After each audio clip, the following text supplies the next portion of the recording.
All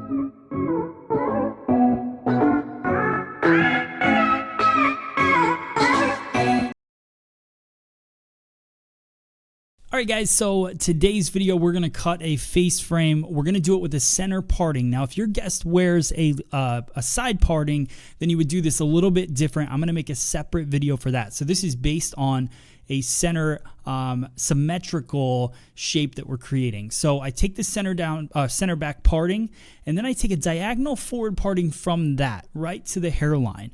So, and what I do is I over direct that over to me, across the chair, across the face, and what I'm doing is I'm cutting a line almost parallel to that parting. Now, if you wanted a little bit more of an extreme face frame, then you could shift your finger angle a little bit, but the biggest thing that I want you to focus on is my elevation, because I don't cut this super low. A lot of people hold it nice and low, and what that does is it creates weight. So just like in the back, if you go and you cut the back of the head and you have a low elevation, you get a heavy shape. So people don't think about that in the front. They always hold the hair nice and low. You want to hold the hair nice and high. That gives you a nice kind of graduated shape in the front, as opposed to a just real heavy shape. So you can see that how it curves nice. I just continue all the way down the side until I run out of hair, and then you get your face frame. Now what I'm going to do is take a piece as my guide, and I'm going to do the same exact thing on the opposite side.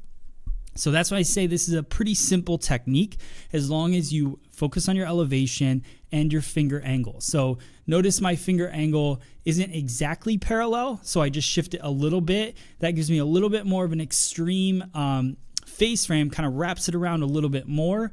But at the same time, you could go parallel as well if you didn't want that. So I over direct it over, keep my elevation nice and high, symmetrical on both sides, and then you get your end result. So notice my partings, nice and clean. I'm taking about a ½ inch at a time over across the face, cutting it at a stationary guide, and I'm creating that kind of wrap around the face.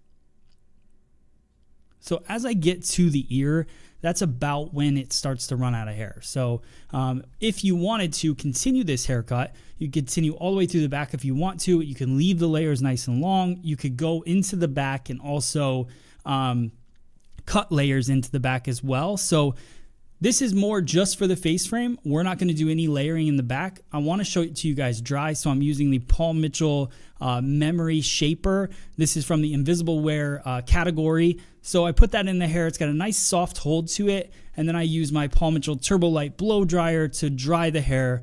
And then I use hot off the press from Paul Mitchell, which is a heat protectant, just to make sure I don't create any damage to my guest. Obviously, this is not a real human, but if it was, I would use hot off the press anyways, and then that gives me that smoothed out effect. So at 80% dry, I use hot off the press, and that gives me kind of a smooth polish to the hair. And then when I go in with my Pro Tools iron, then I get that nice end result. So you can see here is our end result. Nice face frame. So I hope you guys like this cut. Let me know in the comments. I think this is a very versatile technique that you'll be able to use in the salon right away. Thank you guys so much for watching this video, and I'll see you guys on the next one. Thanks.